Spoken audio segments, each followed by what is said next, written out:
ชาแนลเนาะ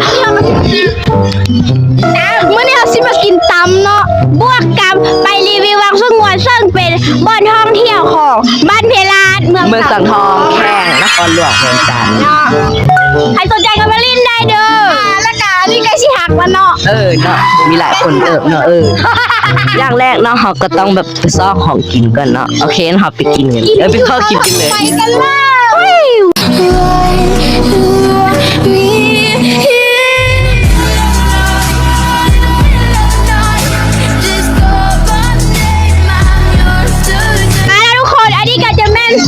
นางฟ้ากำลังยีเนาะกำลังกินตำอยู่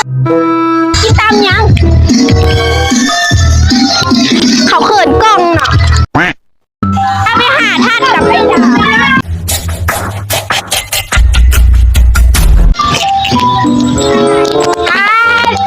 าวันหนังเรามาน่ะตอนนี้เขากติพาไปเข้าไปในภายในกาดฮานเนาะแยงเนาะตะก้องแยงฮาน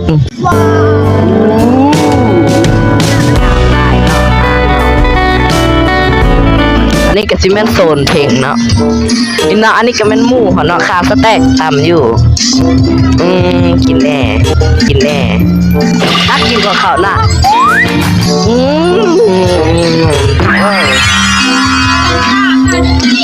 ก็คือเนาะเอากระห้าอาหารมาเนาะ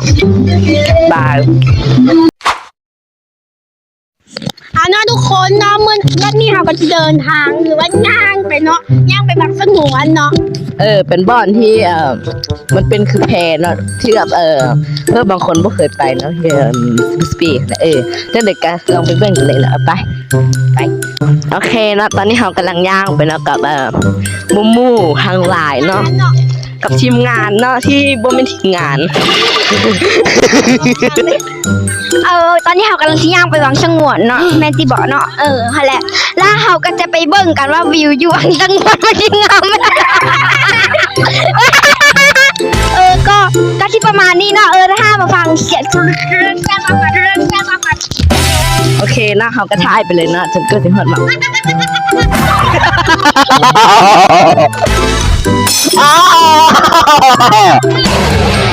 โอเคนะไปกันเลยเขาก็จะไปกันเลยโย่นี่เขากับมอฮอดอันบ่อนกงมงใหญ่ๆนี่แหละเนาะเขาได้ลักนี่ก็คือซีแซบดีเนาะได้ลักนี่ก็คือซีแซบดีเนาะได้ลักนี่ก็คือซีแซบดีเนาะ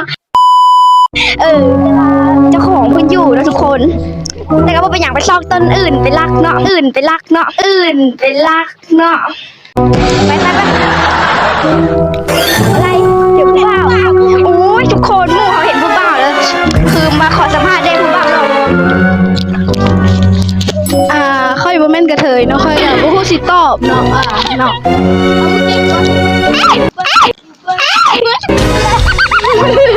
ก็เฮ็ดลื่นๆเนาะ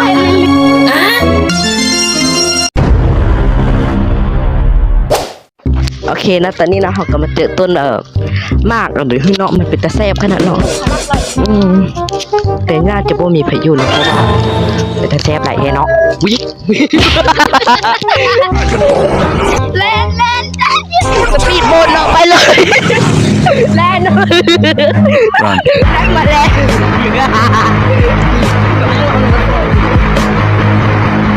อยากเต็มเลย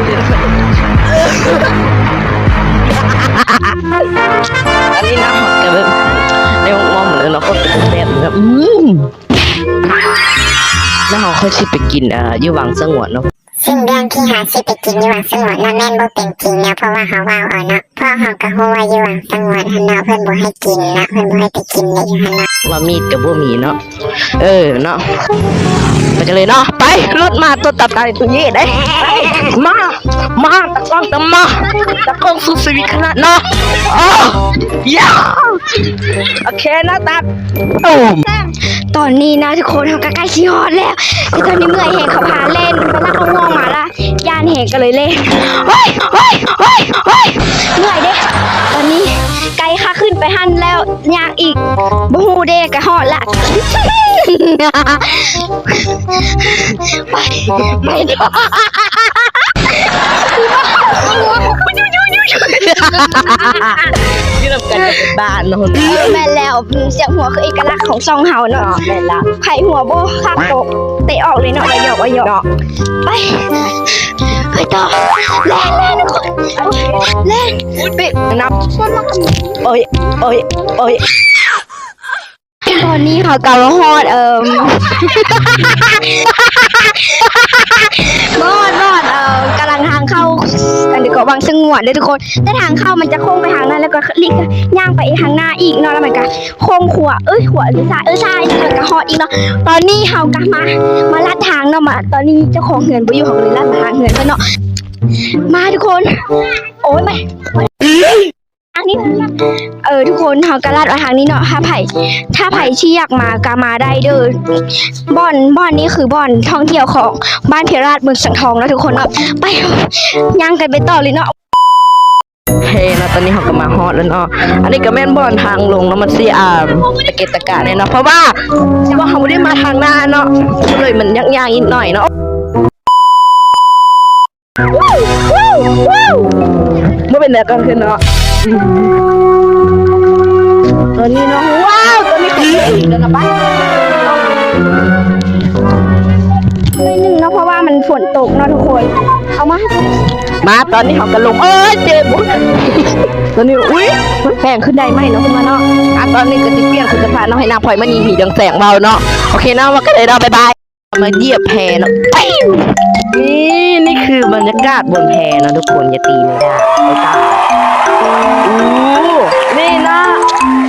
มาฮอดแล้ววังสงวนบ้านเพียราช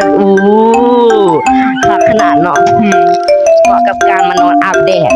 เนาะแต่ตอนก่อนก่อนอื่นเนาะเขาก็สิมาสัก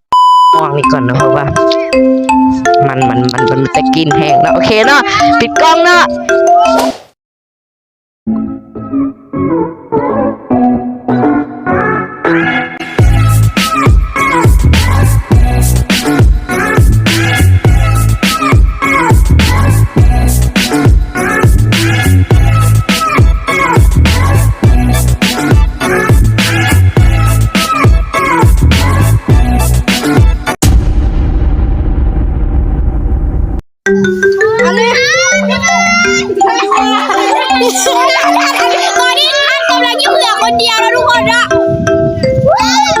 ฉันมาทำอะไร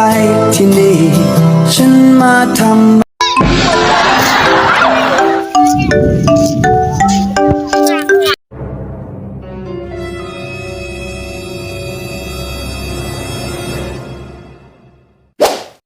ทุกคนตอนนี้เฮากามาที่แพแล้วเด้อทุกคนนี่ก็คือบังมาตกน้ำเนาะหมู่เขาตกน้ำเลยทุกคนเอาโทรศัพท์โอ้ยบักข่ากินหัวมึงนั่นอย่าหาเฮ็ดเด้อทุกคนมึงที่อาบเลยว่ามอดก็คือตอนนี้มีคนอยากอาบน้ำแล้วหนึ่งเนาะนี่ตกน้ำนะทุกคนก็คือได้อาบเลยเนาะขักมากเลยค่ะขออภัยในการกรีดนะจ๊ะ ก็คือตอนนี้เขาจะไปสัมภาษณ์อะไรวะทุกคนเฮากะมีมู่ของเฮาที่มาให้ทริปน้ำก็คือลงน้ำไปแล้ว2 คนจำนวน2 คนนะทุกคนที่พายน้ำนะทุกคนคือเขาบอกว่าคือคนที่อาชีพมีคนยุ่นในนี้เนี่ยอยากอาบทุกคนเนาะยานเมดาเนาะก็คือแล้วบอลนี่เพื่อนกับว่าให้อาบอีแต่เขารักอาบเนาะปานลางมังม่วงโรดตายตากล้องเขานี่เบิ่งปานผีพายน้ำเกาะเหือเข้ามาเลยทุกคนแพอีกว่าแปะอ้าวทุกคนบ้างไหมทุกคนมาทำอะไรให้เราทุกคนช่วยด้วยทาตุแตกโอ้โหหน้าโคตรใกล้เลยท่านโอ้โคตรใกล้ขึ้นหมดแล้วเอาจับท่าจับอุ้ยท่าจับเอาท่าจับได้คลิปอยู่บนนี้ทุกคนจังหวะนี้เด้อทุกคนเขาก็ได้รอดชีวิตมาจากการถูกดึงไปน้ำเลิกเนาะแต่ว่ามันก็บ่ได้เลิกปันใดดอกเราเห็นมาดำสีขาวลาวเนาะ